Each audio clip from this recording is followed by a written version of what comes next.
In 2017, Universal Studios announced the birth of a new shared universe of monster movies, bringing their classic horror icons into the contemporary franchise film landscape. But after the critical and financial failure of its first installment, the project was indefinitely abandoned. Now, in 2025, the powers that be have called upon one pulp horror devotee and one snarky film critic to unearth the concept. I'm Dylan Roth. And I'm Dalton Deschain. Are you afraid of the Dark Universe?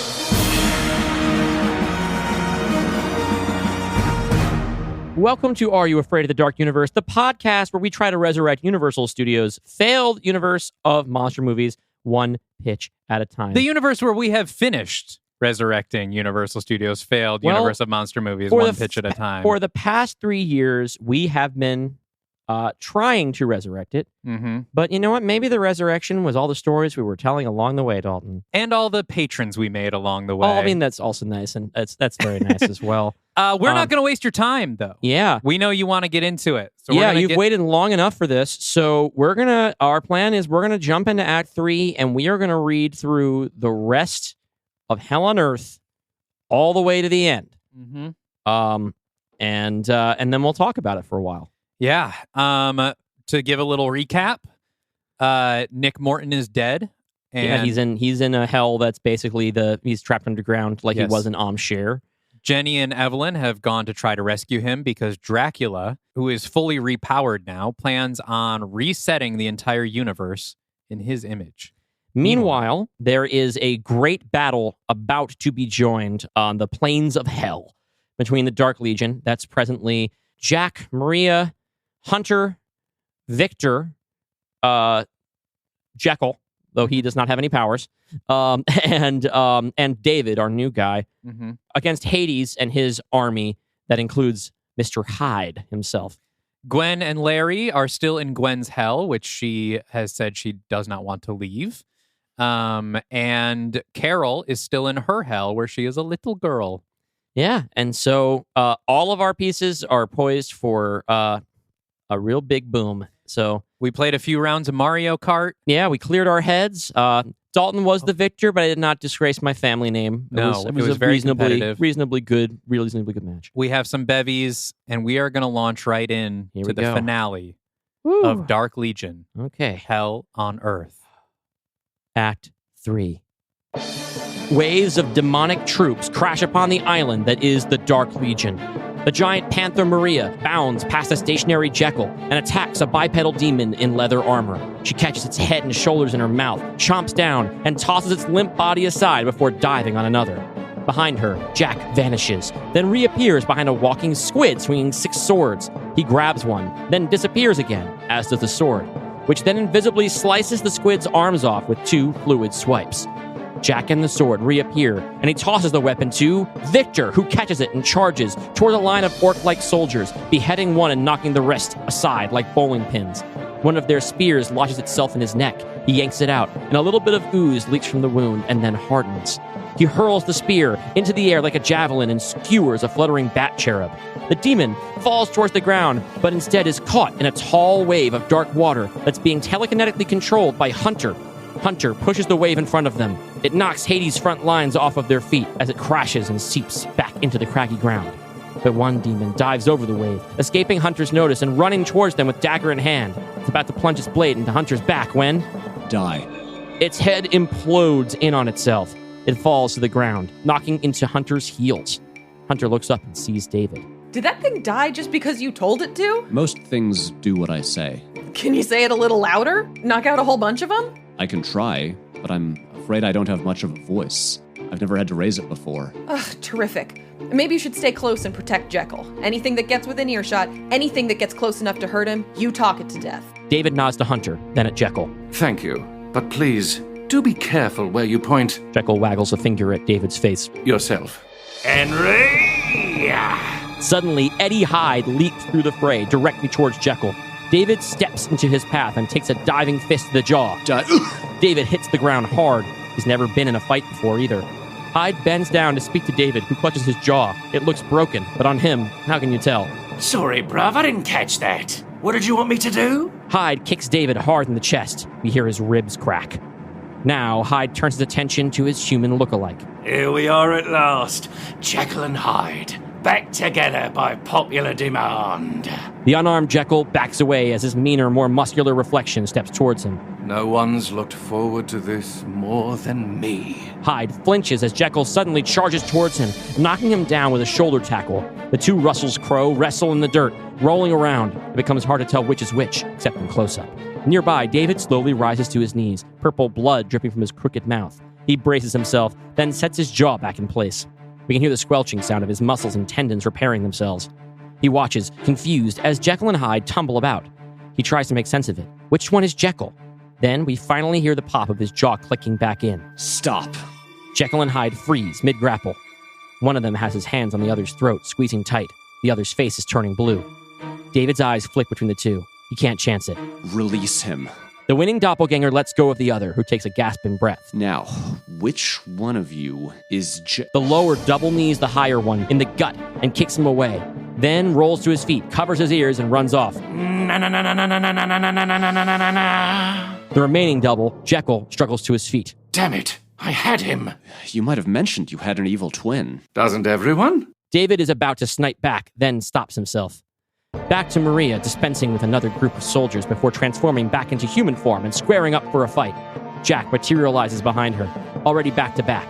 They've got a beat before more troops reach them. You doing all right? Peachy, the power I have access to down here is incredible. You? I'm good as long as you're good. Hang on, I want to try something. Do that panther thing again. Marya transforms again, and Jack climbs onto the big cat's back. It's the invisible cat. Jack and Marya both vanish just before more demons arrive. The baddies come to a halt, confused, then get their guts spilled out by the slash of an invisible panther claw. Victor still swings his sword, slicing and dicing grunts. He hears the rumble of wheels and turns to see that Hades' horse-drawn chariot is charging towards him. He braces himself, but one of the skeletal horses rears up and kicks him in the head, knocking him backwards. Victor is trampled over, down for the count. This gets Hunter's attention. Hades! From atop his chariot, Hades turns his helmeted head in their direction. He flicks the reins, and the horses make a wide turn, drawing a circle around Hunter. The nearby foot soldiers keep a wide berth. Hades wants this one for himself. I confess I find your impudence charming. I shall grace you with a godly death. Hunter says nothing. Instead, they tense their fists, squeezing water out of the ground beneath them.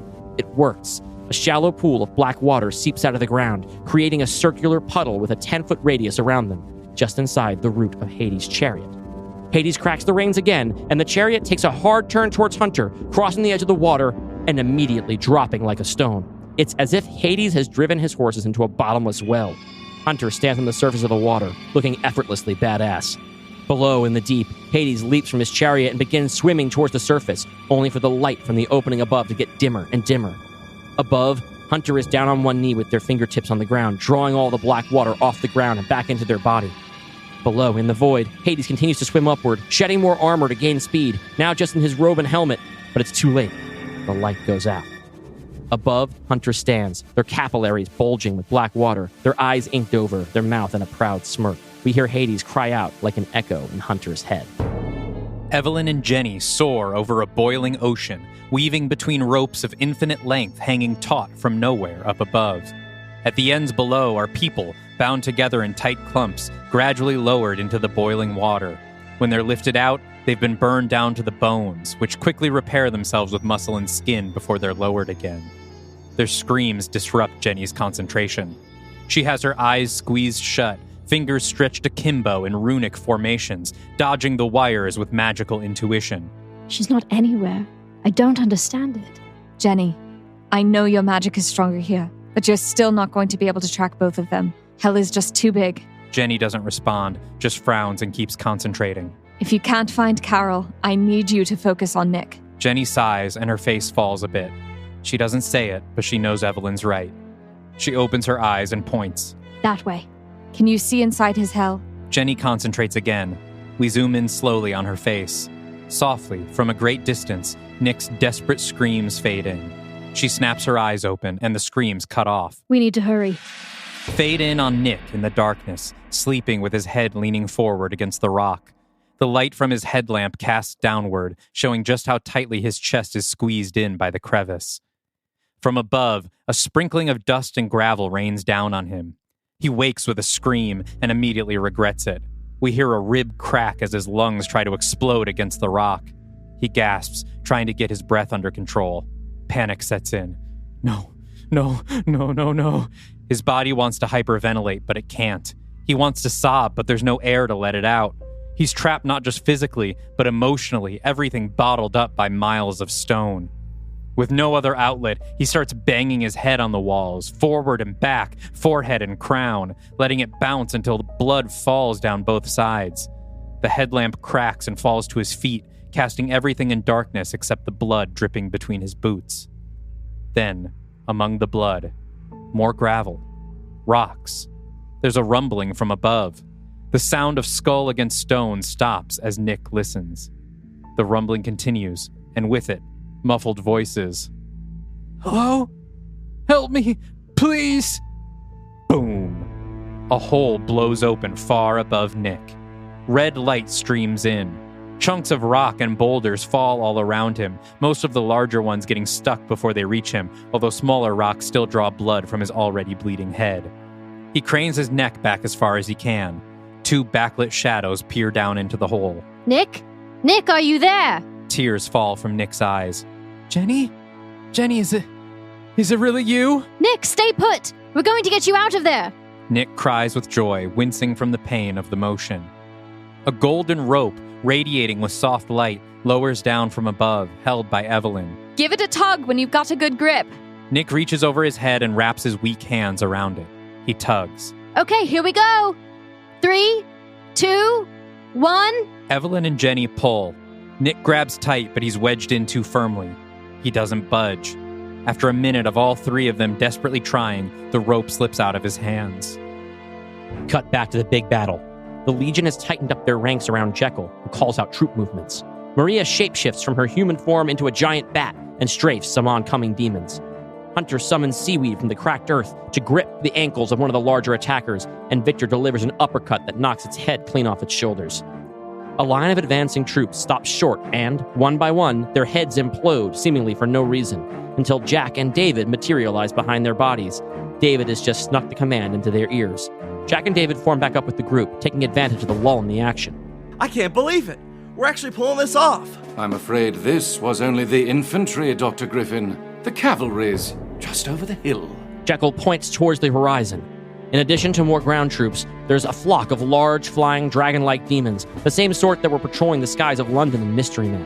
They're closing fast. Oh no, Marya! Above, Marya is still airborne in giant bat form, picking off a few scrubs, her back to the incoming air support. She's blindsided as a dragon swoops down from above and grabs her head by its sharp talons. She screams. Marya, no! The dragon releases Marya and she falls, gradually turning human as she plummets hundreds of feet towards the ground. Victor bolts in her direction, trying to intercept. Oh god, he's not gonna catch her in time. Hunter grits their teeth, then summons an enormous wave of black water behind Victor. It crashes against him from behind, propelling him skyward towards Marya. Victor opens his arms and collides with Marya in midair, wrapping his arms around her and pivoting as they fall. He squeezes his eyes tight. We watch from far away, over Jack's shoulder, as the 2 of them hit the earth, creating a great burst of dust upon impact. Did they make it?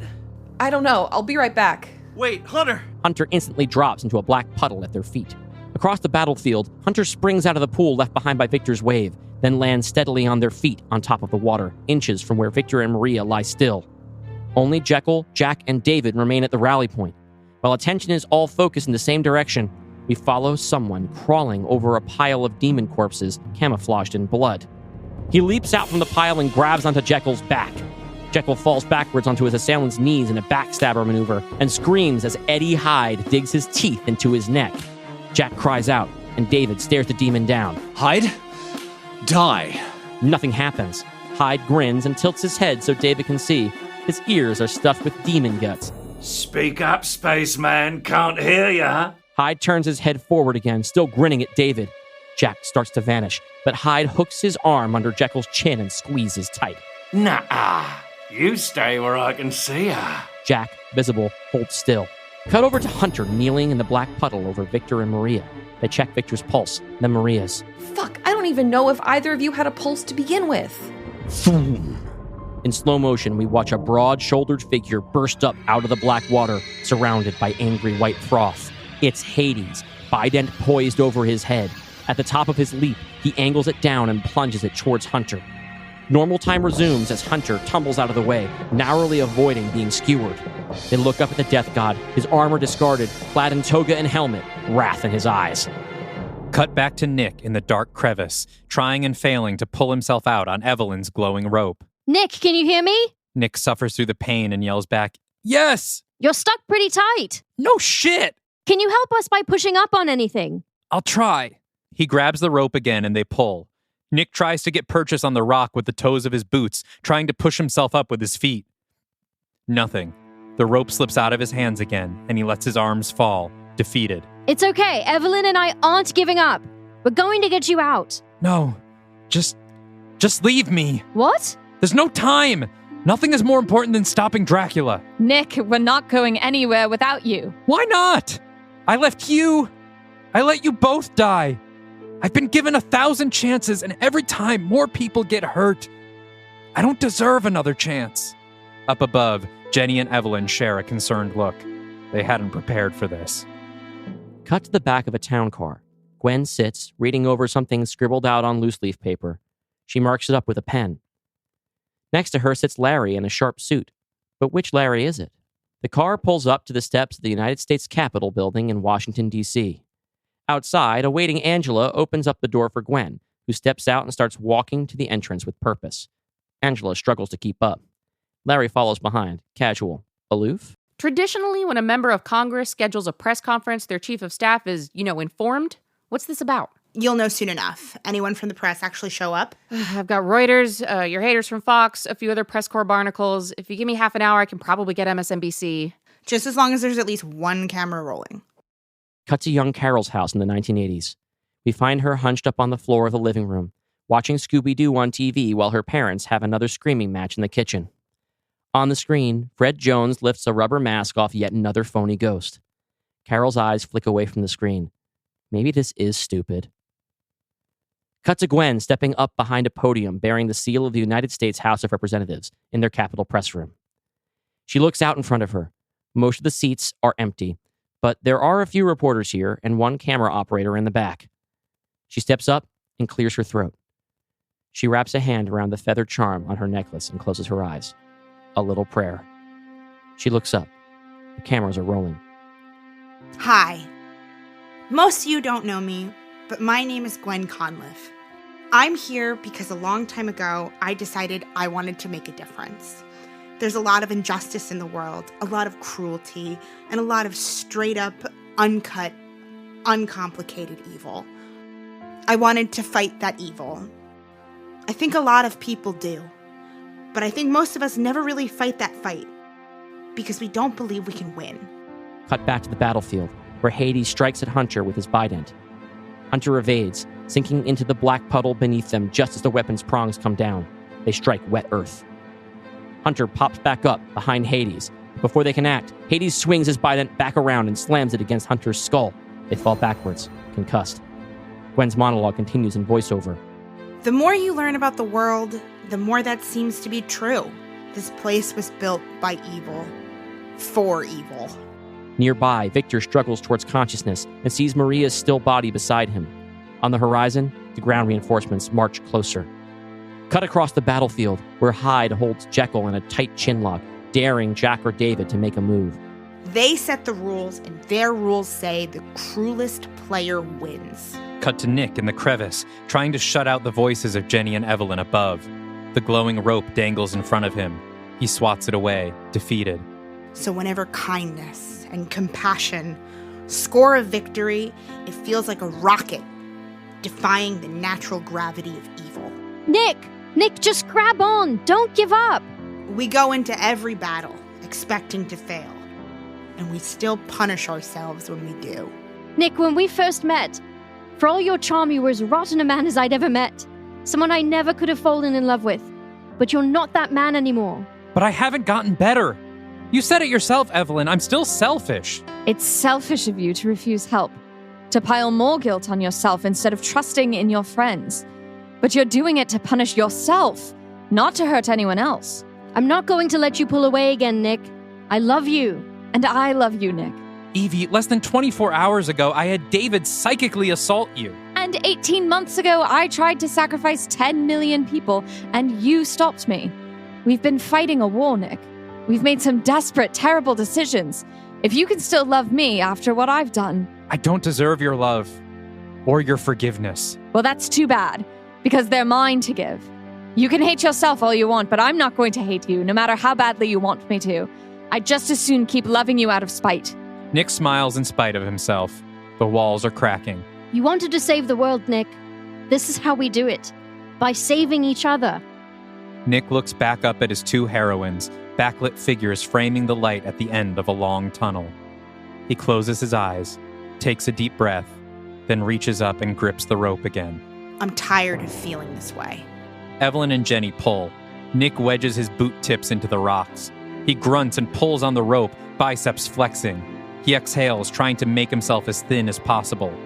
Above, Jenny and Evelyn anchor the rope as firmly as they can, pulling up slack whenever the crevice offers any. I'm tired of feeling weak, of feeling stuck. Finally, an inch of progress, then another. Then his shirt tears from the friction. Jagged edges scratch his chest, but he's moving. Inch by inch, he's moving. I'm not going to live in their hell anymore. I'm getting out. Cut to Nick crawling his way out of the rim of the hole into the hot desert nothing of hell. All three of them collapse onto the steaming ground, exhausted, but holding on to each other. And I want you to come with me. Cut back to Gwen at the podium. Yes. I'm talking to you. She's looking right down the barrel of the camera. I'm talking to all of you. Cut to young Carol sitting on her living room floor watching the TV. Her regularly scheduled program has been interrupted. She's watching Congresswoman Gwen Conliffe.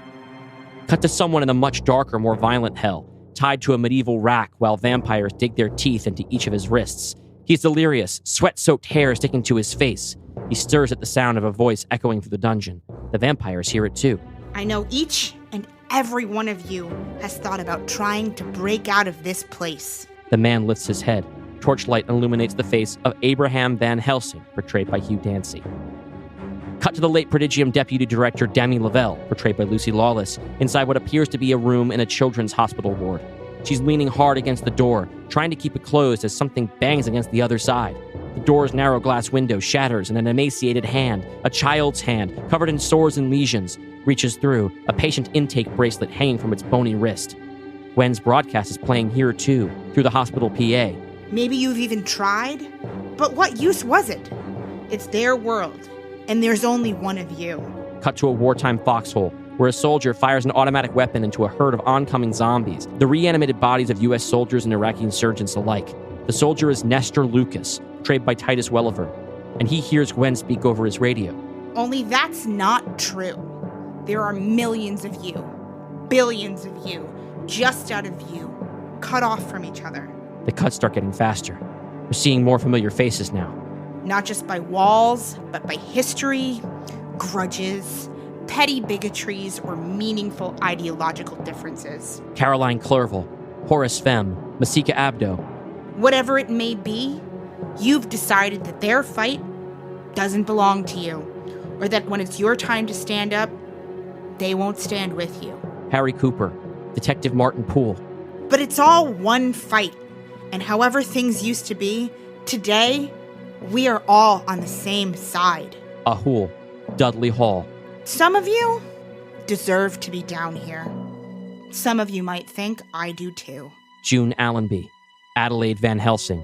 None of that matters now.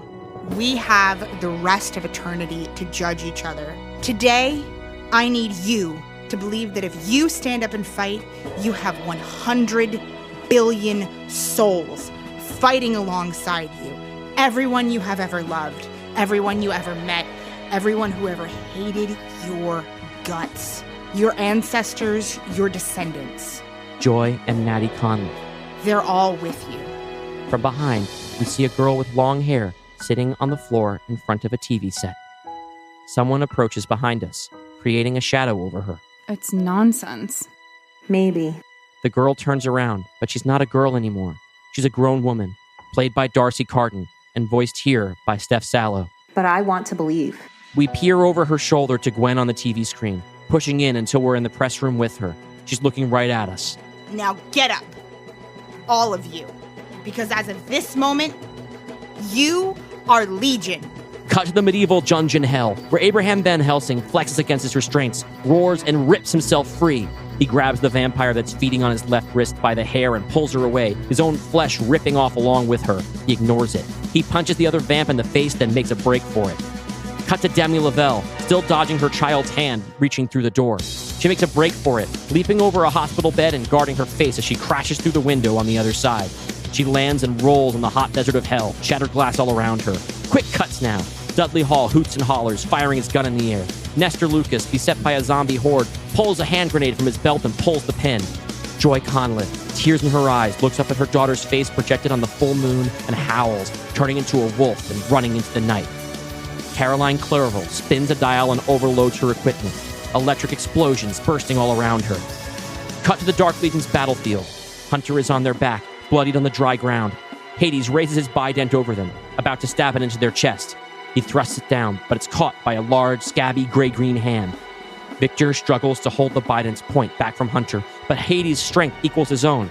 Hunter, too tired and dazed to escape, grabs hold of the points themselves, but seems only to be delaying the inevitable. Until... zap.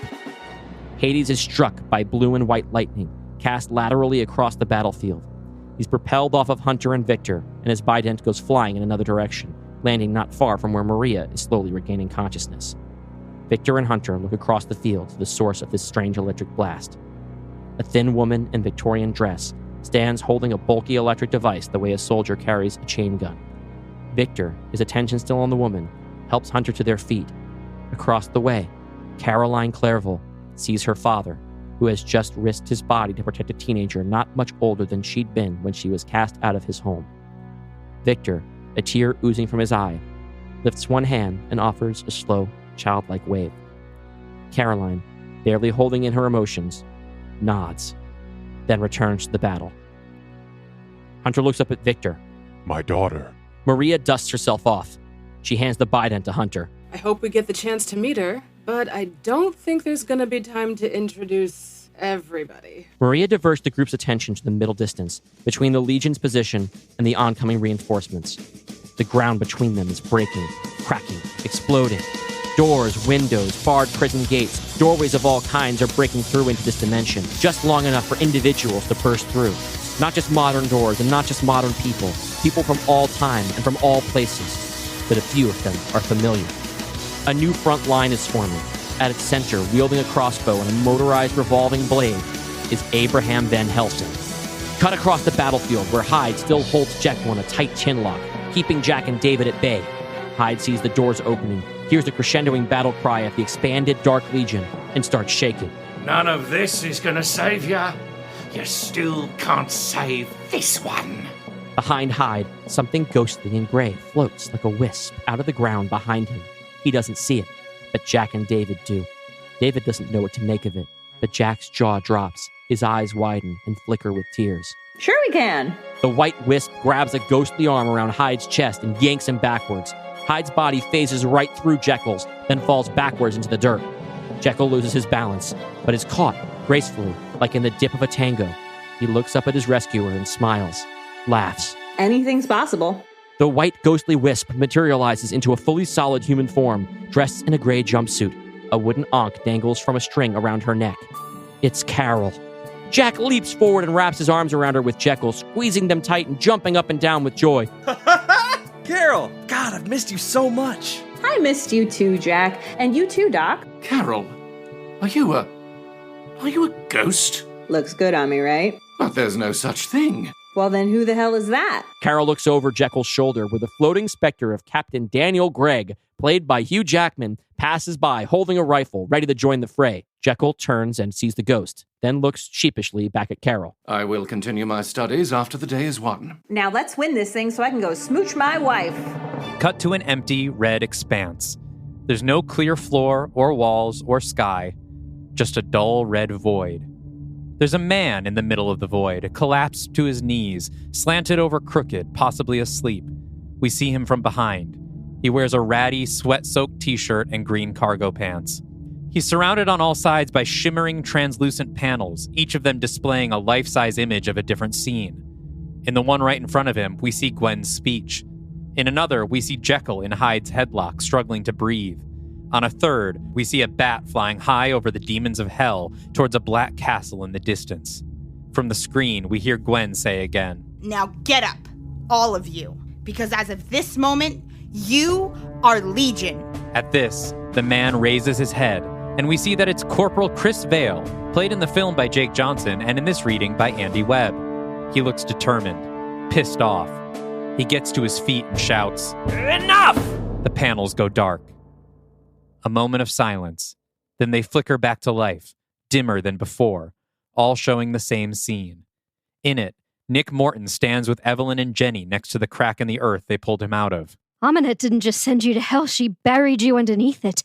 She must really fucking hate you. How did you find me? Magic, of course. We've been able to find, well, almost everyone. Nick thinks about this for a moment. Do you think you could find one more for me? Chris watches this interaction with wide eyes. Nick? With renewed energy, Chris smashes his combat boot through the panel. All of the shimmering screens shatter with a crash, revealing a purple slit being cut through the air on the other side. Two hands poke through and pull it apart, and Nick Morton steps through. Nick! Nick grins. At ease, Corporal. You remembered me. Every day, Vale. Vale sobs. Nick pulls him into a hug. Next time you dive into a hidden underground pyramid, don't go alone, okay, dumbass? Oh, trust me. I know. They pull apart. I got one last mission for you. You in? What's the plan? Slip in, slip out. Just like we always do. Vale smiles. Uh-huh. Sure. You know what your team's been missing since I've been down here? A little thing called stealth. Vale, we've literally got an invisible man. Yeah, well, he should sing less. Cut to hell proper, on the slopes of an eternally erupting volcano. Nick and Vale emerge through the purple hole in reality to join Evelyn and Jenny, waiting between rivers of magma for them. In the distance all around them, we see people emerging from their own doors and rushing to join the fight. Chris, it's good to see you. You too, Doc. They hug, and then Chris sees Evelyn. Oh, well, hello there. He runs his fingers through his hair and tries to smooth out his beard. Corporal Chris Vale at your service. Evelyn O'Connell. The pleasure is mine. So, what's the plan to kill Drac? Everyone is taken aback. You know about Dracula? Oh, yeah, I'm fully caught up. My hell showed me everything, including Dracula getting his powers back from that, Balulu guy. As I feared. Well, scratch the plan where we stop him while he's still human. Did you see where he's going? Oh, yeah. Big castle, real scary looking place. He's got a head start on us. Yes, but Aminet's not going to give up her throne without a fight.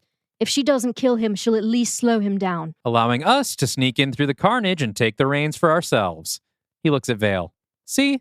Slip in, slip out. Yeah, and what if the two mega powerful supervillains notice us? Then what? Jenny's eyes flicker with purple sparks. Aminet's mine. Vale is taken aback by her intensity. Okay. And what about Dracula? Nick, you and I don't have any powers, and I'm fresh out of assault rifles. How are we going to stand a chance against Dracula? I might have an idea about that. Evie? I have to go. If this is going to work, I need to find him immediately. Wait, Evie, we can't lose you right now. But Evie's already starting to beat her wings, lifting off the ground. Don't worry. You three set off to the castle. I'll bring the cavalry. And with that, she takes off, leaving the three of them dumbstruck on the volcano. Vale turns to Nick. Hey, so you and Evelyn, that ship sailed, right? Because if so, maybe I could take a swing at her, see if she wants a peek beyond the veil? Next time you go to hell, I'm leaving you there. Back at the Grand Battlefield, the Dark Legion's ground reinforcements are fighting back against the demonic ground troops. We float across the fray, catching glimpses of our sprawling cast showing us what they can do. Gabby Utterson, P.I., portrayed by Zoe Kravitz, fires a few rounds from a service revolver into a humanoid demon. She goes back-to-back with Talbot PD Officer Martin Poole, John Bernthal, who fires his own weapon before shape-shifting into a great gray wolf and diving teeth first into a group of enemies. Wolfpool joins a pack of other wolves, the Brixton Bloodhounds, and tears apart a squad of demons mounted on flaming horse lizards. Attacking behind them is a smaller wolf, one might say a teenage wolf, who turns human to briefly wave at his friends across the battlefield, a young mummy and vampire. The multi-generational wolf pack forms up around two newcomers who appear human, Gwen and Larry, who look around the frenzied scene with wide eyes. Gwen squeezes Larry's hand. He looks at her as if to say, "You did it." She kisses him, then puts the feather necklace in his hand. What is this? I know you haven't seen me in a while, but I don't really need extra superpowers anymore. You can have them. Before he can ask a follow-up, Gwen wolfs the fuck out, bursting into her 8-foot-tall alpha wolf form. Oh, so it's like that now. Larry puts the necklace on, laughing, and transforms into his own mega werewolf, his wolfman form from the mummy's hand, but now as tall as Gwen. They howl in unison. Pan up to see that the dragon-like air support has been met head-on by a flock of angels, some in humanoid form, swinging swords, some in the twisting, swirling, burning shapes of biblical verse, punching close to find Haniel, portrayed by Jamie Clayton, and Sahakwiel II, played by Shuti Gatwa, leading the squad. At least until a new figure rockets through, howling and laughing like it's the best day of her life. It's Eve Lebowski, aka the Bowler, who flings her flying bowling ball dead-on towards the camera. Below, dozens of ordinary humans, including Alexis Rogan, Hunter Schafer, and Peyton, Dark Girl Westlake, Nell Tiger Free, form a line behind a figure whose face is an uncanny digital mask of Abigail Thorne, the half-alien psychic Sophie Midwich. She calls out, "Ready?" The battalion lets out a war cry. Then the air around Sophie ripples, and the crowd behind her snaps into a perfectly synchronized charge forward, controlled by a single will. The army of one crashes through a line of demons like a wave. Sophie looks over her shoulder and sees David, who watches her with awe and recognition. She smiles. They're no longer alone. Their gaze is interrupted by a race between a busted-up Cadillac convertible and a 1977 Pontiac Trans Am. In the former, the Firefly family hoots and hollers, firing wildly with their shotguns mowing over demons. Not to be outdone, Smokey and the Bandit rev their engine and speed over a low ridge, soaring into the sky. Below the car, a group of demons has cornered a defenseless boy, half man, half snake. The Bandit's Pontiac lands smack dab on the demons, squishing them into nothing. The Bandit hollers and drives on, leaving the snake boy to slither off to safety. A demon with cave troll proportions locks up with the giant Elsa Falk, Gwendolyn Christie, who wrestles him to the ground. Someone tosses her a sword and drives it through the demon's chest. She turns to her new ally, Victor Frankenstein, and nods. Victor returns the nod and casually swats a smaller demon off the ground. It arcs in the air before finally landing on the points of Hades' biding, which is now in the hands of Hunter Mara. They swing the spear around and fling the demon into the waiting mouth of giant bat Marya. Marya takes off into the sky, just as another figure is plummeting down from it at terminal velocity. We pan directly up to watch the screaming face of Eddie Hyde as he falls headfirst to the hard ground. On the sound of the splat, we cut to Carol, in ghost form, hovering about 300 feet overhead. Was that high enough? Below, Jack and Jekyll appear from out of nowhere, the wounded Jekyll leaning on Jack for support, and examine the jelly stain left behind by Hyde's impact. Yep, that did it. Good job, Carol. Jack looks over at Jekyll. Gee, sorry, Doc. I know you really wanted to kill him. I'm certain I'll get over it. Enough! The death god Hades breaks into the Legion's lines. He's staring straight at Hunter, who is flanked by Jack, Jekyll, Victor, Marya, Gwen, and Larry. Soon, Carol floats down to join them. They all face Hades. You children think you've accomplished something. You've only proven how many of you it takes to stand equal to a god. There's a rumbling in the distance. The wind picks up.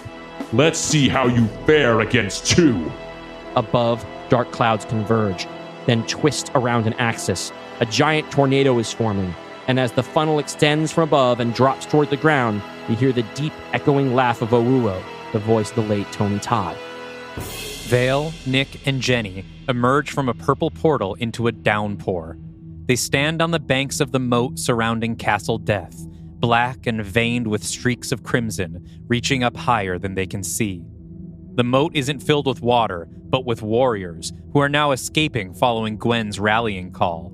They climb over each other out of the pit, running to join the battle, jostling our trio who stand facing the opposite direction. It looks like any sentries that may have been here have fled to the battle. Leaving the front door wide open for us. And Dracula. I'll go up to the top and take care of Armanet. By yourself? No offense, Nick, but I don't think you'd be much help at the moment. And what do we do? Like you said, we go in the front door. And if Drax's already in there? Nick pulls a wooden spear out of a demon corpse next to them and snaps it over his knee. He hands one splintered half to Vale, who looks at it skeptically. What? You've never killed a vampire before? Jenny takes off into the sky. As she does, she uses her magic to assemble a bridge for them across the moat with debris from around the battlefield. The camera follows her up into the thunderstorm as Nick and Vale, growing smaller, cross the bridge to the castle.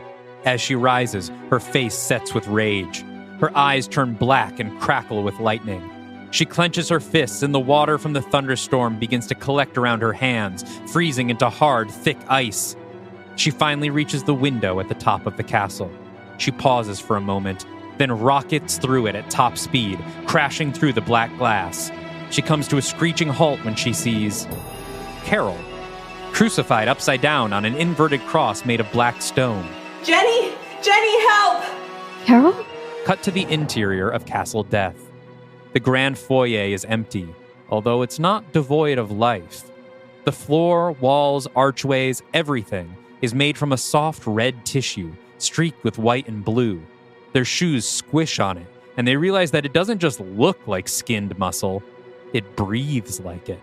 Every surface gently expanding and deflating shakily, muscles twitching, veins throbbing, nerves spasming when touched. Nick and Vale walk deeper inside, stakes raised. So, this big reset button, have you considered what you're gonna do if it's not a button? I'm not an idiot, Vale. I'm not expecting a literal big red button. No, I mean, what if it's not something you can control at all? What if it's like death god magic? Worst comes to worse, I've held the powers of a death god before. And you proved to be unworthy. Nick and Vale turn around to see the Queen of Death, Amenet, floating down from above. Did you really think you could sneak past me in my own domain? She touches down and the raw floor groans. Amenet smiles. Do you like this place? Seth considered it his masterpiece. He had such an eye for craftsmanship. She lifts her hands and a thick chunk of breathing tissue rises out of the floor. On the underside is a mouth, eyes, ears, arranged haphazardly like a Picasso. It is weeping, gasping for air. Your mutt's speech wasn't able to free everyone, I'm afraid. There are fates much worse than torture, as you'll soon see for yourselves. Vale leans towards Nick. So, do wooden stakes work on her? Nick shakes his head, terrified. Christopher, my little familiar. It's good to see you again. You know me? You died for me, remember? Your corpse became my slave. Unfortunately for you, that was about as far as your usefulness goes. What are you talking about? Amenet waves her hand. Before Vale can scream, his skin is stripped from his body. He melts into himself, muscle merging and compacting and sinking into the ground, becoming a part of the floor. Nick drops to his knees where Vale was. Vale! Amenet laughs. Don't worry, my chosen. You'll take your place next to him soon enough. But first... She smiles and cracks her knuckles. We're going to have some fun. Cut back to the grand battlefield, where the tornado form of Awuo is tearing through the Dark Legion's lines. Nondescript humans and secondary heroes are being lifted off their feet en masse and violently hurled into the distance. The only thing louder than the twister is Awuo's sinister laugh. Transformed into a red-eyed wolf, Marya joins the wolf pack in lifting the wounded onto their backs and riding them away from the storm. Ghost Carol, partially dephased, flies into the twister to rescue people one by one. Meanwhile, far enough away to hold their ground but still buffeted by wind and debris, Victor and Hunter, who still wields the bident, stand off against Hades. Hades now fights using a longsword lifted from a fallen soldier, as does Victor. The god of death is a superior warrior, able to hold both Victor and Hunter at a standstill. Hunter tries to trap Hades in another black water sinkhole, but he's caught onto that trick, staying clear of any puddles and then flash freezing them solid. You play at godhood, but you are nothing. Victor gets between Hades and Hunter and takes Hades' sword through the gut. Not a killing blow to the patchwork monster, but enough to put him down for the moment. Hunter glowers, then stares down the helmeted god. I'm getting really tired of people telling me what I am. Girl, boy, child, soldier. You want to know what I am? Hunter holds the bident over their head and summons a geyser of black water under their feet, which bursts into the air like a giant column. Hades and Victor both recoil from the sudden shock of air, earth, and water. Our view of Hunter is obscured by the dark fluid. I am the creature from the Black Lagoon. From out of the column of water emerges a tall, slender, scaly beast wielding the staff of Hades. It looks like Charon, the ferryman, but not exactly. Its face is different. It looks like Hunter. Hades stumbles, falling onto his back. He looks up at Hunter in awe. He's just seen a god being born. From behind Hunter, Victor shouts, Hunter, finish him! The hunter creature smirks. Victor, You're speaking my language. Hades puts his hands up defensively, but it's too late. Hunter drives Hades' bident straight into his face, clean through the back of his helmet. Hunter whips the bident upwards, ripping Hades' head from his body. They plant the bottom of the weapon firmly in the ground. Hades' head speared through the top, his spine hanging down, blowing into Wuo's wind. Hunter doesn't need to say it, but we will. Fatality! Back at Castle Death, Aminet advances on Nick. With a flick of her finger, his wooden stake burns to a crisp in his hand. You were always doomed. Nick slowly climbs to his feet. How many times must we go through this? First for the dagger of Set, then for the door, now for what? All is already lost. I guess I just don't like leaving the score all tied up. Pride. One of the traits that makes you humans so easy to torture. I think I'll tear yours down before I bury you. Nick charges at her. Aminet rolls her eyes and smacks him to the ground. When she does, we intercut with a quick flashback to her doing the same in The Mummy 2017. He gets up with his face stained from the floor's tacky, stale blood. Aminet grabs him by the hair and pulls his head back, intercut again with her doing the same in 2017. I know it hurts to follow me all the way to the ends of hell, only to be beaten so easily. She throws him across the room, and as his neck makes impact with a stone table, we flash to the same happening in 2017. He lies twitching next to a grand fireplace. He flails, reaching for an iron poker. Aminet grabs him by the ankle and drags him back, but he gets his hand on it and stabs it into her leg. Of course, it does nothing. Aminet snatches it from him and slams it into his leg, breaking it. He screams and she tosses him along the ground. He skids over slick muscle, splashing blood, intercut again with a flash from 2017. She storms over and grabs him by the neck, lifting him up over her head. Familiar, isn't it? But this is where the ending changes. There's no dagger to surprise me with this time. No secret weapon up your sleeve. It's just me and little, powerless you. Nick manages a smile. That's where you're wrong. I do have a secret weapon. Aminet looks him up and down. You're bluffing. There's nothing on you. There's one big difference between me now and me then. She cocks her head. I have friends. Bang, bang, bang, bang. Rapid gunshots plug into Aminet's back. Surprised, she drops Nick and whirls around to find Rick O'Connell, played in the film by Brendan Fraser and this reading by Dylan Roth, dual-wielding two smoking handguns, a cocky smile on his face. Friend seems a little strong. You're here, aren't you? Rick is backed up by his son, Alex O'Connell, played by Luke Ford, and an entire army of Medjai. We zoom in on one, Ardeth Bey, played in the film by Oded Fair, who, like the other Medjai, is chanting a spell and drawing a circle around the foyer with an unknown substance. Aminet just smiles at them. What a pleasant surprise. More bodies for my throne room. She sweeps her hand, and a wave of magical energy radiates out from her in all directions. Rick grabs Nick and shoves him behind him. Rick and Alex pull out pieces of papyrus with the symbol of the Medjai scrawled on them. The magic washes over them with no effect. The magic reaches the edges of the dust circle and stops abruptly before touching any of the Medjai soldiers. What? How? Rick smirks. You may have gotten a little promotion, lady, but deep down, you're still just a mummy. Suddenly, a noose made of crackling energy drops down from above and tightens around Aminet's neck. She's lifted into the air, feet kicking, towards a furious Jennifer Halsey.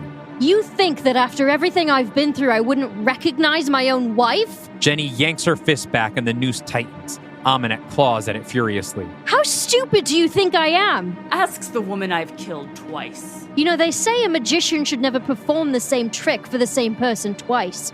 But for you, I think I'll make an exception. Jenny places her hand out next to her. From above, a golden vial descends, a large black diamond embedded in it. Aminet's eyes widen.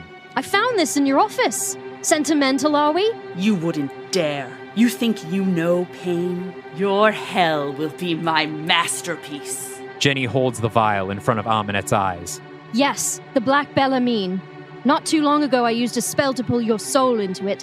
A spell that required the sacrifice of my wife's soul. You will have an unobstructed view of her suffering. But things are different now. My magic is much more powerful down here. Closer to the source, I suppose.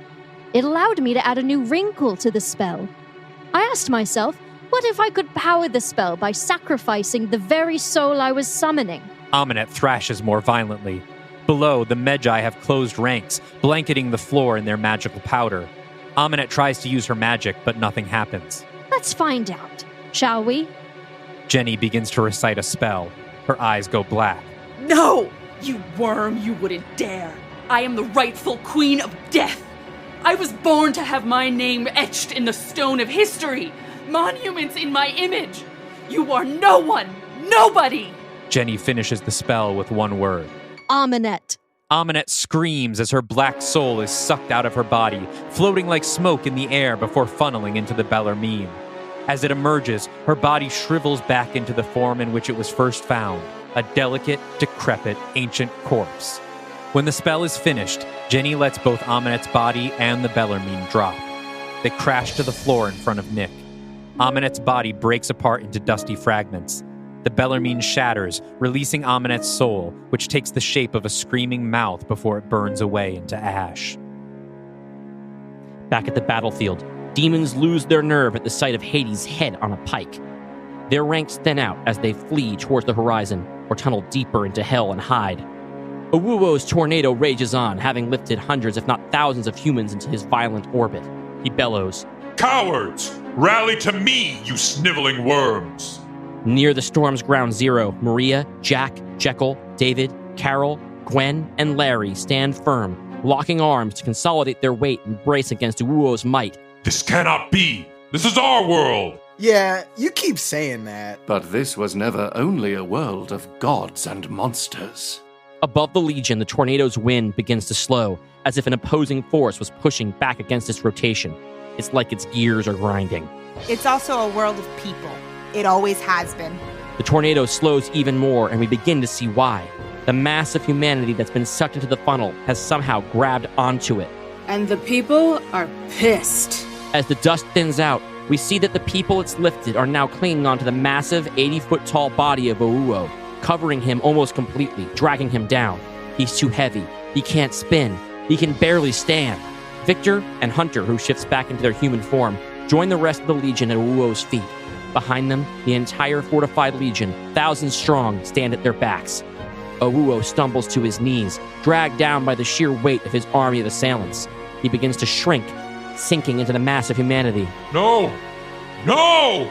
He gets smaller and smaller until he's overtaken, drowning in the sea of his victims. He sinks below the surface. The wind dies. His voice is silent. The battle is over. Back in Castle Death, Jenny lands among the remains of Amenet and hugs Nick close.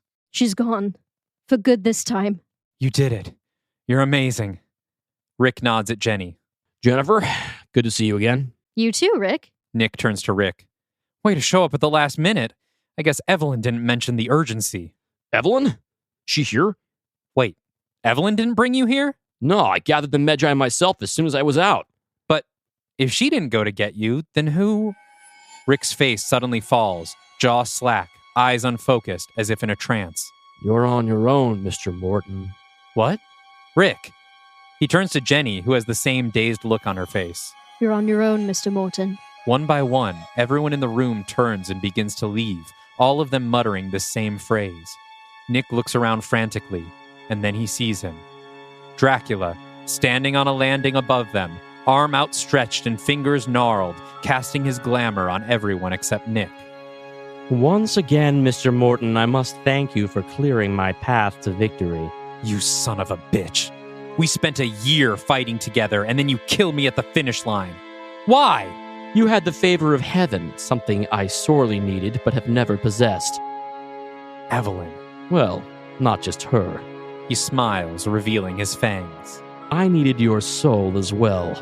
He floats down from the landing, black cape with red velvet lining fluttering behind him. He beckons to Nick with one finger. Now, come with me. I want you to see this last part. Unable to resist, Nick floats after Dracula, toes barely an inch above the ground. Together, they descend down a long spiral staircase.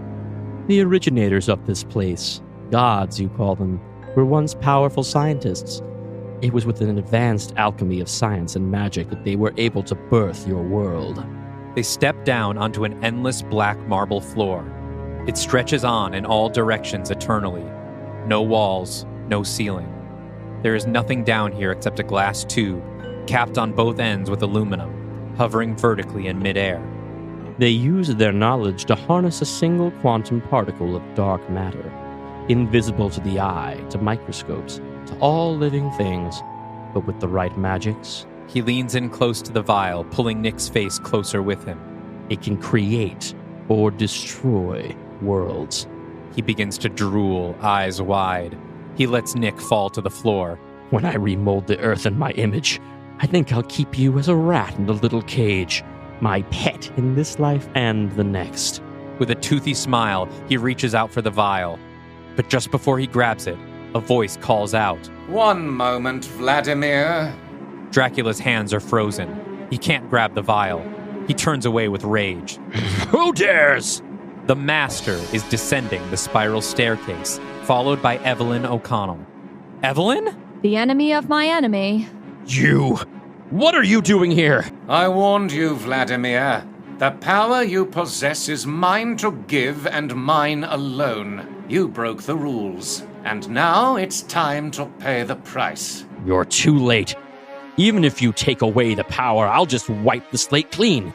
Build a world where I am the master. Oh, I'm not going to take away your power, Vladimir. You've already proven that that's not punishment enough. With a flick of his wrist, Nick rises off the floor and floats towards the Master. I'm going to give it to the person you hate the most. Wait a moment. I brought you here to kill Dracula, not to make Nick a vampire. I would not deign to stain my teeth with the blood of Dracula. With Nick hovering in front of him, the Master cuts a long gash in his own forearm. I'm far too old to do my own killing anyway. He holds his arm in front of Nick's mouth. That's what children are for. Completely in the Master's thrall, Nick latches his mouth onto the Master's arm and drinks. Nick, no! He drinks deeply as if dying of thirst. The Master smirks at a fuming Dracula. He beckons with his other hand and the vial floats across the room to him. Let the best vampire win. Nick detaches and looks up with newly red irises. He grins with sharp fangs drenched in the Master's blood. Dracula curls his lip and gets into a battle stance. At the same time, they both rush at each other with superhuman speed, colliding in midair and spinning, levitating higher and higher while tangled in clawing limbs. Dracula is more experienced with his powers, elegant even, but Nick is a wild animal, let loose with a fresh ferocity. He slashes at Dracula's face and neck, and then goes in for a bite, which Dracula dodges by turning into a bat and fluttering backwards. Nick lands on the ground, satisfied by Dracula's retreat. I made a mistake all those years ago, Drac. I never should have let you live. Dracula resumes his human form and lands. It wouldn't have mattered. Hell couldn't contain me. I don't want you contained. He crouches over, struggling with something within, before bursting back to standing, two enormous black wings stretching out from his back. I want you erased. He flies towards Dracula, who grows wings of his own. Before impact, he smacks Nick aside with one of them. I've changed my mind. The life of a rat is more than you deserve. He rushes over and grabs Nick by the throat, zooming 6 feet into the air.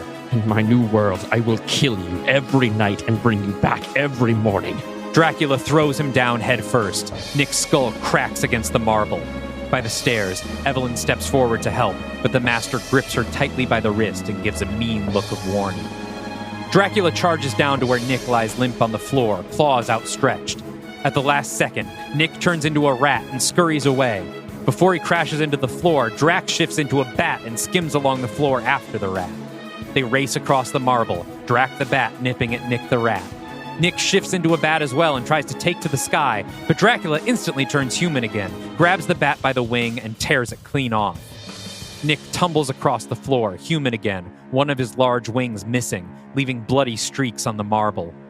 He lands on his stomach, and before he can get his bearings, Dracula is on his back, knees in his spine. With a look of manic bloodlust on his face, Dracula digs his claws into Nick's remaining wing and tears it off. Nick screams. Pathetic. This was your challenge, Master? You'd think a mortal with equal power to my own would somehow be an equal opponent. Cut to Evelyn and the Master. Evelyn looks horrified, but the Master smirks. I never said equal power. Dracula's eyes narrow. Underneath him, Nick's widen, a new realization dawning on him. Just as Dracula goes in for the killing bite, Nick disappears, turning his body into a puff of black smoke. Dracula falls to the ground, flummoxed. The smoke rematerializes into Nick Morton, standing behind him. Without missing a beat, Nick reaches over Dracula's head and digs all 5 clawed fingers into his throat at the Adam's apple. With one mighty gesture, he rips Dracula's neck open like a Pez dispenser, tearing his head clean off the body. Nick stands there for a moment, panting, the head of Dracula hanging in his hand. His fangs retract. The red in his eyes fades. Nick? He drops Dracula's head and turns back to them. He approaches the Master and looks at the vial apprehensively. Mr. Morton, if I desired my own universe, I'd have claimed this one centuries ago. I prefer my home in the shadows. He hands the vial to Nick, then puts his hand on his shoulder. But know this.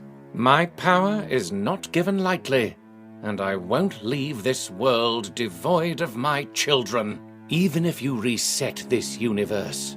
As long as you exist as a vampire. Nick glares. I took it from Dracula. I'll find a way. I won't be your slave forever. The Master simply smiles and pats Nick's shoulder. Long live Nick Morton, the last vampire. Nick stews in this as the Master walks away, fading into shadow with each step. Outside Castle Death, Jennifer Halsey slowly comes back to her senses. She shakes off the fog and looks around at where she is. Her jaw drops. Across the bridge she built, the Dark Legion approaches. Gwen, Larry, Jack, Marya, Jekyll, David, Victor, Hunter, and... Carol? She starts to run. Carol sees her too and pushes her way to the front of the group. Everyone else grins. They've been waiting for this. Carol! Jenny! They sprint across the bridge, tears in their eyes, colliding into a hug at full force. They push apart, looking at each other, unbelieving. They can't figure out what to say or where to touch, holding each other's faces, kissing, hugging again, putting hands in hair and on hips. God, I'm so sorry. I should have trusted you. Stop. You're forgiven. No, it's my fault. Hey, shut up. Jenny does. Carol grins. I love you, and I've waited a lifetime to see you again. Me too, love. Me too. They kiss and rejoin the Legion.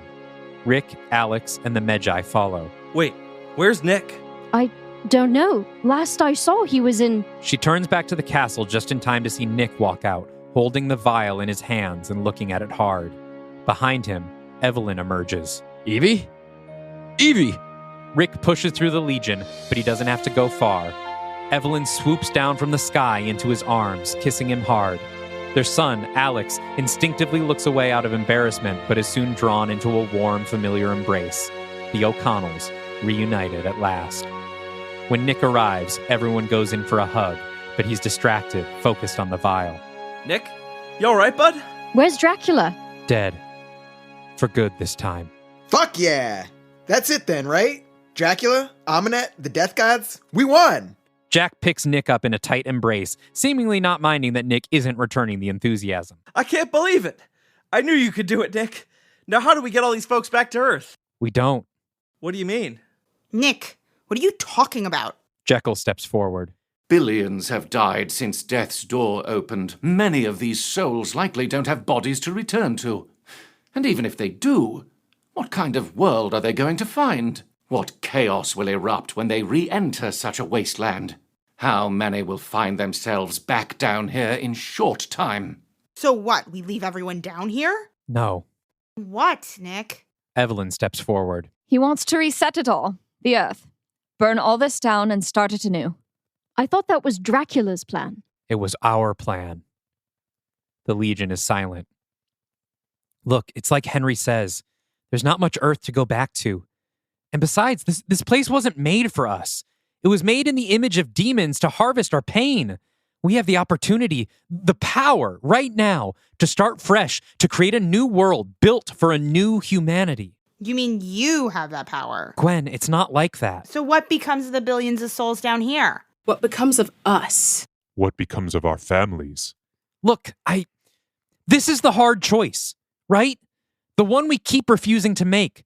Of course there will be sacrifice, but it's for the sake of a whole new human race. We can't just cling to this broken world forever. David steps forward. Nick flinches a bit. Don't worry. I'm not going to tell you what to do. I've spent my entire life wielding the power that you hold now, holding men's fates in the palm of my hand, taking away their free will. And even when I tried to do the right thing, to help people instead of hurt them, it didn't work, because it was my choice, not theirs. His eyes fall. And I would like to see my wife again. Jenny and Carol squeeze each other's hands. Jack holds Marya close. We can't give up on all the people we just saved. We didn't save them from anything. Hell is still here. But it's ours now. We can make it something better. You want that job? Figuring out how to run heaven and hell? Gwen puts her hands up and backs away. Whoa, now. I didn't say me. Though, if you're offering. Jekyll steps in between them. If I may present a compromise. Perhaps a full reset of the universe is a tad drastic. So instead, maybe we could do a partial reset. Partial reset? Well, I believe this Legion does bear the weight of responsibility for many of those who have died over the past few years. Perhaps we rewind the clock to before they passed. Oh my god, time travel? I knew this was somehow going to involve time travel. Not exactly. More like time erasure. When would we rewind to? Ideally, we'd trace the dominoes back from death's door opening to wherever they started to fall, which would be 2017. Jenny and Nick look at each other with understanding. Jekyll gets it too. Wait, why 2017? It's when I found Aminette. When I was possessed by Set. When the first god of death passed into our world. So, we roll the clock back to just before then. Only this time around, somebody up there likes us. Exactly. But if time resets to 2017, what happens to all of us? You'd be alive again, as you were in 2017. So would everyone down there who's died since then, as if none of this ever happened. Marya and Jack look at each other anxiously. So, we'll all forget each other? Evelyn nods. Everyone who goes back to Earth. As Nick said, this is the hard choice. Everyone thinks about this in silence. I'm afraid that's not all.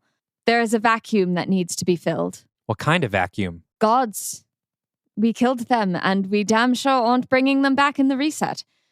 Someone needs to take their place. Evelyn places her hands out, and a wooden box appears on her palms. Inside, carefully nestled, are a black wooden ankh, a feather carved from bone, a large purple fish scale, and a silver Star of David. These totems gave you dominion over the afterlife. Whoever keeps them will be its new rulers. Jekyll looks gravely at his companions. Only 4 of us can stay. Cut to a few minutes later. The Legion is broken into groups, thinking over their decisions and recovering from the battle. Jenny and Carol stand off to the side, in the midst of a long conversation. I don't know what else to do. I don't want to stay here if it means living without you. But if we both go back, without the threat of Set or Dracula, without the Dark Legion, Carol, there's simply no way we're ever going to meet each other. You don't know that for sure. The world's still going to be a weird place. There's lots of ways a professional monster hunter and a promising amateur paranormal investigator might run into each other, have an adventure, fall in love. Carol, you and I are the most unlikely pair I ever could imagine. That's what makes our love so beautiful. I think if things had gone even slightly differently... Carol looks away. I don't want to watch you live your life without me. You won't have to. Carol and Jenny turn to see that Jack and Marya have joined them. Jack is holding his Star of David out in front of him. Jenny, I want you to have my totem. Jack. Nuh-uh. No arguments. What you two have is too important. You fought too hard for it. He smiles at the two of them. It deserves to live forever. But you and Marya... We talked about it. We would have been really happy together, but we've decided to put our trust in fate. If we're meant to be together, then it'll happen. Marya and Jack smile at each other. One way or another. Cut to Hunter and Victor in their own corner of the room. Victor plays with his hands nervously. In 2017, I was still in my Arctic seclusion. I hadn't seen another soul in decades. In this new world, what if I never rejoin humanity? What if I never meet Cassie? Hey, normally I wouldn't lay on any bullshit like, things always turn out for the best, God has a plan for you. But I'm gonna be God now, so... You plan to keep your totem? You kidding? I'm the only one here with any actual experience at this. I was mentored by Karen himself. Besides, you think that I am gonna be some stupid, closeted kid again? No way. And while I'm down here, what's to stop me from giving you a subtle nudge here and then? You would do that for me? Yeah. Hunter looks over in Jack's direction. You and a couple other people. Cut to Gwen and Larry taking a walk outside the castle. Larry seems energized. Gwen, a bit reserved. This timeline reset could really work out for us. Without Dracula pushing my dad's buttons, that whole werewolf conspiracy won't happen, but you and me will still be at school together. And I'm definitely still gonna ask you out. I mean, that's a given. Larry. And naturally you'll say yes, because how could you not? Larry! Gwen pulls Larry in front of her and looks him in the eye. She takes a deep breath. I'm not going back. What? I'm staying here. Seriously? Earlier, you wanted me to live the domestic life with you. Now you want us to stay in this fucked up hellscape? No, Larry. I said I'm staying here. Larry blinks. He steps back. I think you should go. No, not without you. You can give your totem to someone else. I want to be here. I want to help build whatever's next. A better afterlife. A more just eternity. I was powerless on Earth, especially before I became a werewolf. This is where I can do the most good. And what am I supposed to do? You should live your life, Larry. The life you should have had. The life you always wanted. Larry looks away. I don't know who I'll turn out to be without you. I didn't make you a good person, Larry. You had a good heart the day I met you. And the world you're going back to is going to be a place where good people can make a difference. That's where you can do the most good. Gwen turns Larry towards her. Please, live a full life. And when you're done, I'll be here. Larry breaks down and embraces her. We pull back as they hold each other for the last time. Cut to Rick, Nick, and Evelyn having their own conversation. If this works, I'll be stuck playing the night watchman deep in the Temple of Ames. Who knows how long I'll be down there this time if Nick doesn't come find me. The difference this time is that I'm an angel and I'll know where you are. I won't leave you there, my love. Looks like you'll need to find a new spelunking partner then, Nick. Though I imagine you'll just go back to being a soldier again. I don't think it's going to be that simple. After he turned me, the master said he wouldn't abide a world without vampires. When I go back to Earth... Nick holds the small glass vial containing the dark matter up to his eye. He sees Rick and Evelyn's reflections in it, but not his own. I'm going back a monster. Fade to the Dark Legion assemble together, exchanging hugs, kisses, and handshakes. Everyone gets their last looks at each other. We don't hear their goodbyes. We see their tearful smiles, a last kiss between Jack and Marya, and Gwen and Larry. And last of all, Nick and Jenny embrace each other. If there's a way back from this, I'll find it. Nick, I just wish you weren't doing this alone. I won't be. Evelyn, Jenny, Carol, Hunter, and Gwen stand off to one side, the new gods of death. Everyone else gathers facing them. Evelyn holds the vial. She bows her head and begins to recite something we can't hear. Don't be afraid, my friends. We do this for the billions we're saving, and for the hundreds of billions we can't. Hell flashes bright white. Music fades in. An orchestrated remix of Stork and Owl by TV on the radio. Jekyll's voice continues in voiceover. In returning to life, we find our redemption, but at great cost. We fade in from white to a familiar office, walls lined with books, but also thick plastic partitions. We slowly float through the room, through the open door of the office's private bathroom. Standing at the mirror, staring at his own face, is Dr. Henry Jekyll. He's inspecting himself, pulling at his eyelids, slapping his cheeks. In voiceover, but the wonder of life is that it is full of surprises. And hope. The Jekyll at the mirror breaks out in laughter. He's gone. He's gone.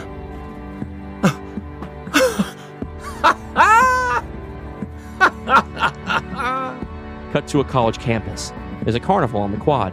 A group of fraternity men walk past a vendor selling little handmade tchotchkes. One of the guys stops at the vendor's table. His brothers badger him, but he doesn't listen. Instead, Larry Talbot carefully picks up one of the items for sale. How much for this? It's a small wooden carving of a wolf cub. In the background, the vocals of the song float to the surface. Dance, adore, the love walks through, in and out, back and forth, back and forth. This is a life unlike any we have ever known. One in which the battle between darkness and light now has a victor. Fade to a winding road in the Swiss Alps. Cassie Falk is in the driver's seat of her custom van, rubbing her hands in front of the heater. Behind her, an enormous figure rises from the bench behind her, wearing a Commedia dell'arte mask. The figure reaches forward to grab Cassie by the neck, but before they can, a second enormous figure rises from behind them. It's Victor Frankenstein, come to her rescue. And in this new world, we may yet discover that some things were simply meant to be. Fade to a trendy Portland bar, which is set up for a night of middle-aged speed dating. Alone at the table sits a bored, wild-haired, visible Jack Griffin, dressed in an ill-fitting suit and fiddling with a golf pencil. We hear footsteps. Someone just off-screen clears their throat. Jack looks up, and his jaw drops. Oh, wow. But don't be mistaken. Evil never rests. This is still a world of danger, of humans and gods and monsters. Fade to the Sahara Desert at night. A breeze blows gusts of sand over the picturesque dunes. There's a full moon above. Two figures ride into frame on horseback. The first is clad in a slick black shirt and pants. He's followed by a man wearing army fatigues. It's Chris Vale. But don't fear, for sometimes it takes a monster to fight a monster. Hey, buddy, or father, or whatever I'm supposed to call you. I'm really glad to be here. Thanks for making me a vampire. It's bound to be great for my sex life. I feel terrific, but what are we even doing here? Where are we going? The black-clad figure turns towards him, towards us. Come on, my friend. Nick Morton smiles, satisfied. Where's your sense of adventure? Cut to black. Credits. I've been low, sunk down deep. I've been high, but I've been sleeping, and I can plainly see the space between its life, but not for me. I've worked hard, and I've kept busy, carved out time to take it easy, but I don't have the will for standing still. That's life, but not for me. So I wake at 2 and pace the room and dream of something new that I can put my back into. I didn't do all this for you, but now I do. Tossed my notes, became a student, forced a guide, and found communion with me in misery. Part company so long, a fond goodbye. So light the stove and stack the firewood. There's no such thing as silent sainthood. Not gonna turn away or shrug and say that's life, that's life, that's life. This is the fight of my life.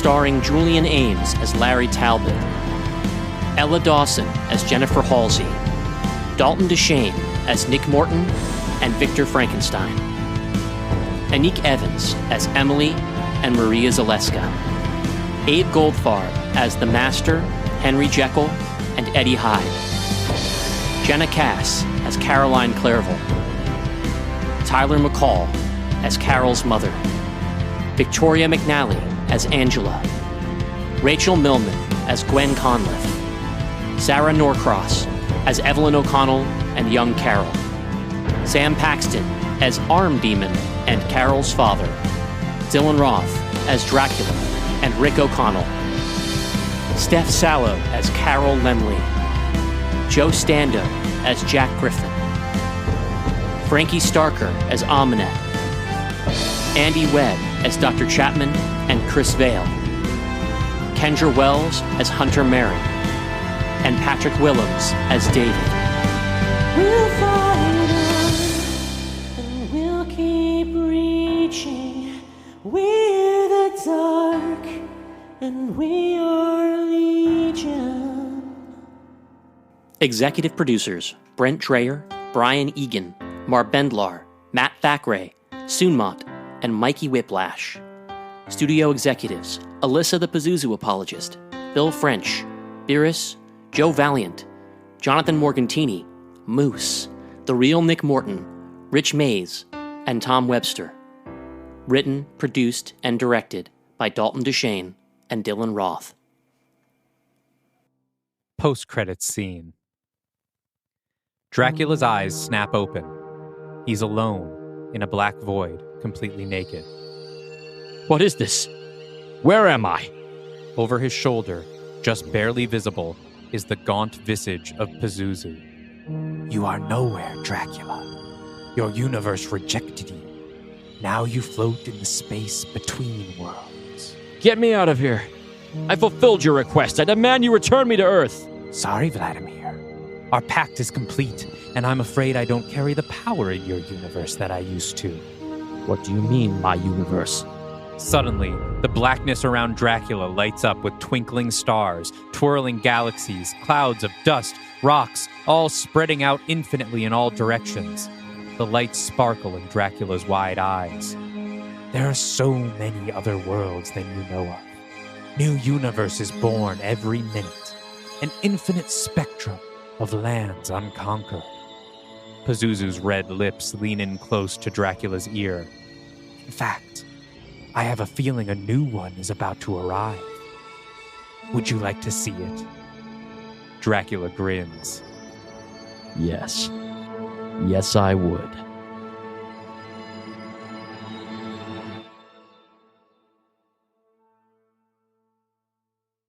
Whew. That's it, man. 30 films? 30 fucking films. 70 episodes? Wow. Man, I'm not gonna cry, I guess. I thought that I might. I probably would have bet that I would. We got caught up in the storytelling. Yeah. You know? I mean, but just here's what I gotta say where that might choke me up. Mm-hmm. My whole life I have had big ambitious ideas of creative things that I wanted to do. Mm-hmm. And I very rarely finish anything. It means so much to me to reach the end of this, to reach the finish line of this story, and to be doing this with you. And I'm very grateful to you for doing it with me. I'm grateful for you too. And I think genuinely, especially the third act here has your best writing that you've ever done. Thank you. I think so too. I think that this is, I got so much better at this over the past. And you have too, but I think you were starting from a more confident place. I mean, it's literally the 10,000 hours thing. I mean, we've spent, how many, we probably just have 10,000 hours of podcast probably out there do at this point. But yeah, I'm always talking about, just getting, this has been just constant reps. We're getting some reps in, that's for damn sure. And I'm really, really proud of the work that we've done here. And I really hope people like it. I'm proud that we've helped other people get their reps in, that we've inspired people to do more writing. Some people that may have bigger ambitions for it and some people that don't, and that's fine. But the fact that, people may have listened to this and been inspired to just spend more time creating is really important. We're talking about getting reps in. We sort of opened a gym. Yeah. Yeah. And we have Villalobos Gym. Yeah, the Villalobos Gym, baby. We have a lot of the community that's grown around this show means a tremendous amount to me, and I hope they really dig what's here. I really hope they dig what's ahead.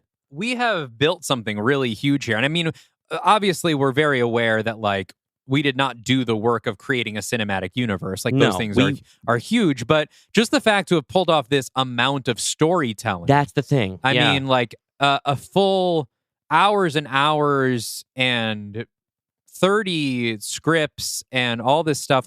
That's a massive to start from a movie that neither of us like. Yeah. And build into what we just did, which we're very proud of. Yeah. And is 1,000% built on that movie. Yeah, we didn't throw it away. We end on a beat. Yeah, that is echoing we accomplished one of the things we set out to do, which is we made the Mummy as important to our story as Iron Man is to the MCU. Not only in the scene where Nick fights Aminet here do the visuals refer back to their first fight, the dialogue does as well. Yeah. Aminet's dialogue is referencing her dialogue in that scene.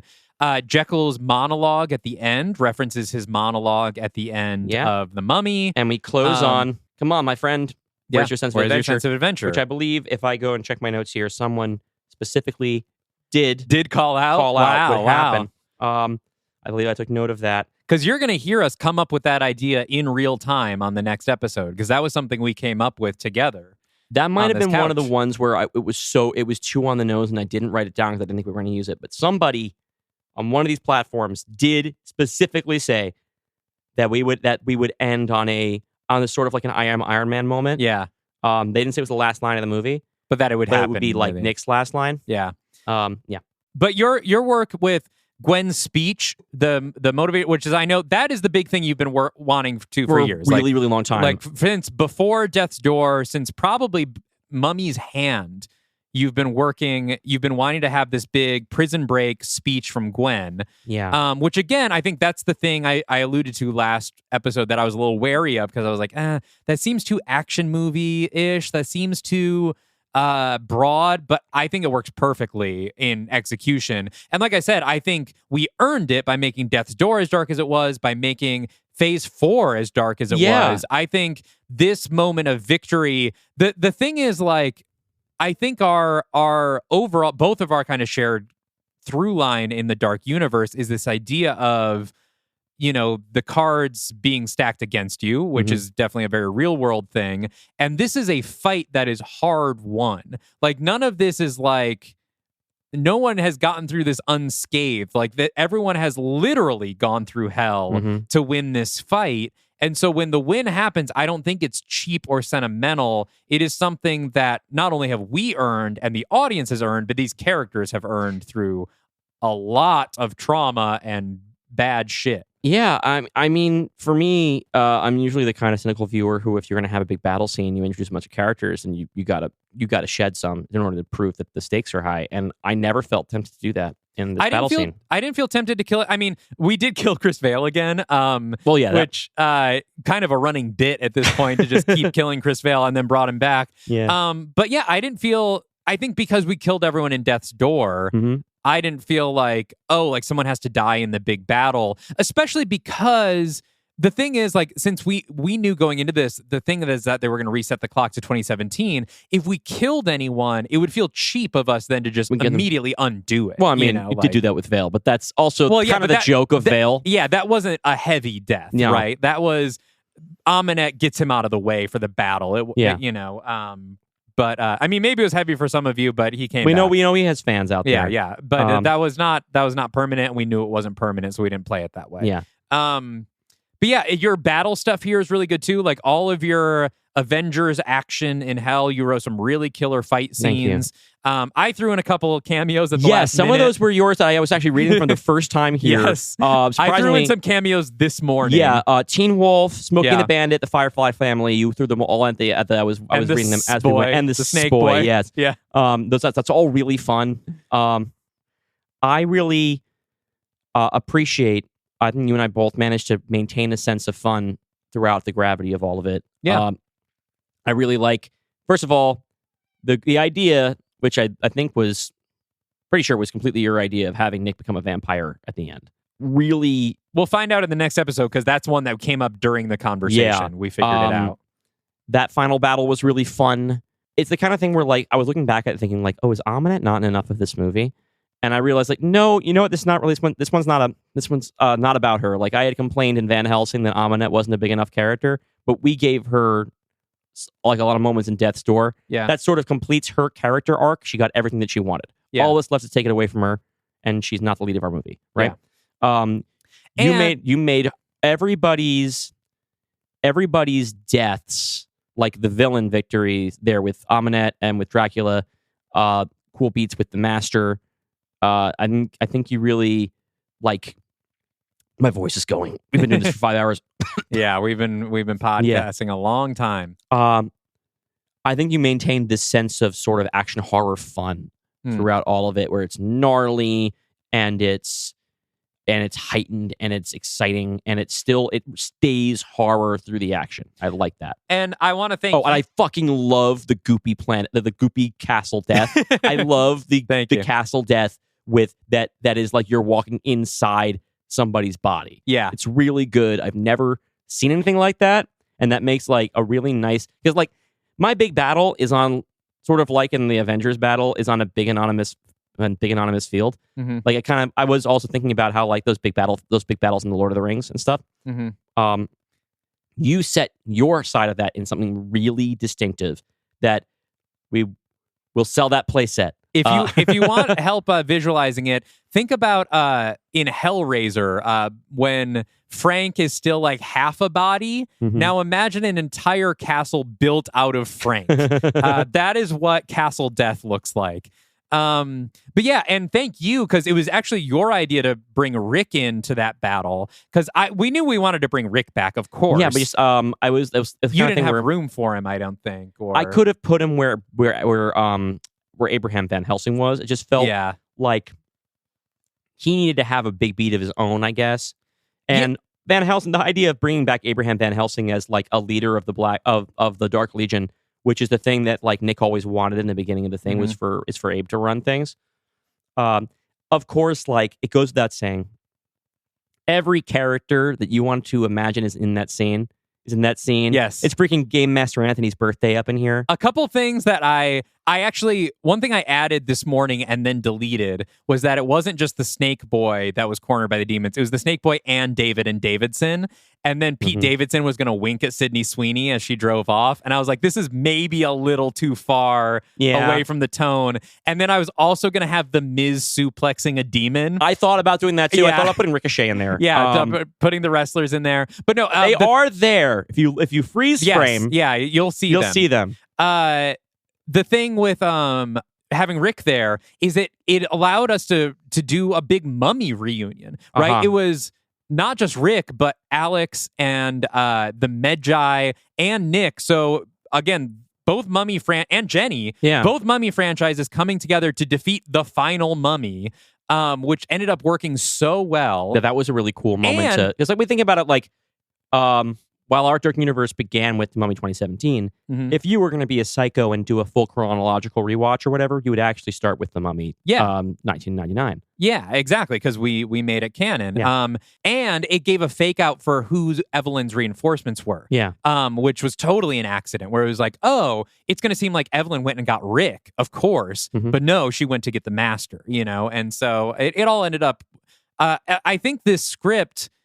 It felt very kind of touch and go for a while there, because you and I basically just worked on our own stories for a little while. And then we started throwing scenes into Act 3, but we didn't really have an order or a structure. And somehow I think it came together really well. I think so too. I think it just kind of fell into place. I think we were really good at accepting each other's notes and working with each other's ideas. And like that epilogue, there's a 40-page version somewhere that I wrote. Which 40 pages? Yes. Wait, really? Yeah, there's a version that's longer than the one you saw. Oh my God. Yeah, because you told... Okay, so I do have to say this. This might have been 4 parts. Dylan texted me like a week ago and was like, I think the ending might need to be its own episode. I mean, you said no. I said, I am drawing the line. First of all, because people already complain about Return of the King's endings. And like just pacing-wise, having a denouement that lasts for an hour and a half, not gonna work. Okay, well... But you did write something that I'm sure was very good. There was a lot more of things that were in like sort of montages that became scenes. Some of them ended up being stuff that got worked into the battle instead. Like we put, there was the beat between Victor and Caroline in the battle. Yeah. Did not originally happen. And instead they actually had an entire sort of scene where we see them meet for the first time. Yeah. But since they would both be at that battle, that ended up being efficient. I had more stuff, a scene between Sophie and David. Yeah. I had silly little, a bit about everybody.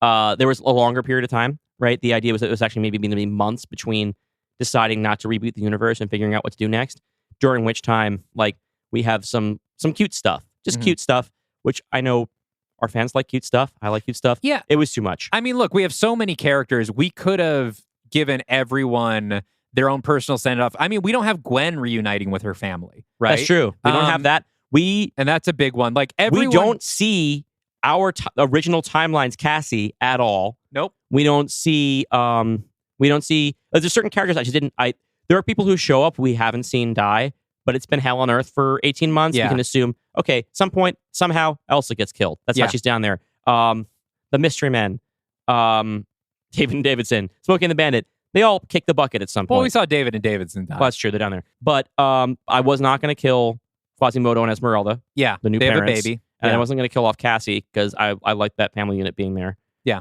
And also because the loop I wanted to close with Victor was with Caroline. They were all happy. They worked it out. So the thing with something like this is like, yes, we have a whole universe. Everyone could get their own chapter. But it's also a movie. And in a movie, you have to kind of pick your priorities. That you have to pick like how big these resolutions can be. Some things just have to be a line or a look, or, you know, and that's got to be enough, because you can't, in a big ensemble piece, give everybody everything. Yeah. And I think we landed on a good happy medium, where I think everyone gets the closure that is satisfying. Yeah, I hope so. And we were talking about this just before we started taping. Look, fanfic writers, we left you a lot of room here. That's the thing. I think that when you make everything too tight and too pat at the end, it gets less interesting to think about. Well, and now what we've done, this is a work of fan fiction. Yeah. Right? And we're now leaving both the afterlife and all this time there and this new universe that has been, this new timeline that's been created. That's yours now. Yeah. We leave that to you. I mean, you can obviously, fanfic is whatever do you whatever want it to you want, be. but- You can set stuff in the old timeline, but if you want to be like, well, what are the adventures of Chris and Nick as vampires? Yeah. You know, trying to cure himself of vampirism, do it. How does Jack and Marya meet up, and what is that like, with Jack just being a normal guy? And who is Marya at this point? If she's not Dracula's daughter, is you know, like, or is Dracula just dead now? You know, right? Like, anything that make we the don't, rules. anything that we don't specify is open now to your interpretation. And Right, we're about not the gonna, adventures of our new death gods, right? About Hunter and Carol and Jenny and Evelyn, and trying to figure out how to run heaven and hell. And you don't have to worry about staying out of the way of what might get contradicted, because we're done. We're done. We're not touching it anymore. We're starting somewhere new, which hopefully will be just as excited to write your own stories about. And you can still studio mandate stuff into the Dark Universe. We might still have guest pitches that end up in the Dark Universe, but that's all soft canon, you know, like, and who knows where we'll place those things.